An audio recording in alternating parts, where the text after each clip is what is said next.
Hoy presentaremos los presidentes de México y Estados Unidos en el periodo de 1964 a 1994. Iniciaremos con Gustavo Díaz Ordaz de 1964 a 1970. En su periodo hubo mucha represión social. A esto se debió también el movimiento estudiantil de 1968.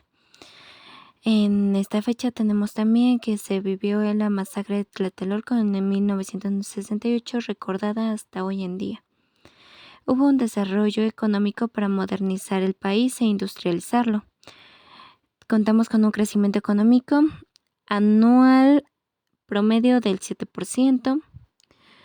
También durante su periodo estuvo lo de la Guerra Fría. México se mantuvo alineado con los Estados Unidos y Occidente.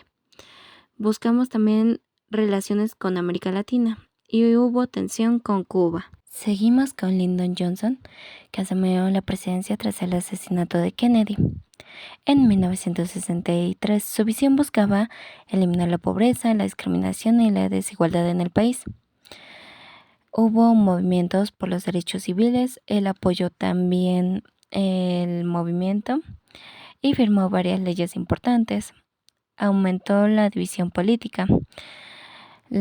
Tanto la oposición a la guerra de Vietnam y el movimiento por los derechos civiles dividieron el país. También pasó el suceso de la Guerra Fría y Estados Unidos se enfrentaba a la Unión Soviética. También contábamos con la guerra de Vietnam. Johnson aumentó significativamente la participación estadounidense en la guerra, lo que generó también una gran controversia y oposición en el país. Continuamos con Luis Echeverría Álvarez de 1970 a 1976, que fue la búsqueda de la independencia económica. Esto nos trajo la nacionalización de la industria petrolera. Hubo presiones sociales, también gracias a ello, y en consecuencia fueron las reformas. Claro que aumentó también la deuda externa, hubieron diferencias económicas y la tensión por la nacionalización del petróleo con nuestro vecino del norte. Posteriormente viene Richard Nixon, Gerald Ford. También vivieron lo que es el proceso de la Guerra Fría. El gobierno de Nixon continuó con la política de contención del comunismo. Fin de la Guerra de Vietnam. Hubo mucha migración por parte de México a Estados Unidos. La cooperación en lucha contra las drogas era algo en común que tenían. Posteriormente viene el gobierno de José López Portillo, de 1976 a 1982. Intentó acercarse a diferentes países del tercer mundo y a la Unión Soviética, buscando reducir la dependencia de Estados Unidos. También se creó la contadora. México junto a Colombia, Panamá y Venezuela formó el grupo de contadora para promover el diálogo y la paz de Centroamérica. Hubo tensión en las relaciones con Estados Unidos. Descubrimiento de grandes yacimientos petroleros, también conocido como el boom petrolero. Aumento de la deuda pública, y esto trajo consigo la crisis económica en 1982. La inequidad social y corrupción, pues ya que la distribución era desigual y la riqueza pasaba a manos solo de una parte de la sociedad. También en este periodo tenemos a Jimmy Carter y Ronald. Tiene un enfoque más intervencionista y anticomunista. Aumentó la ayuda militar a Centroamérica.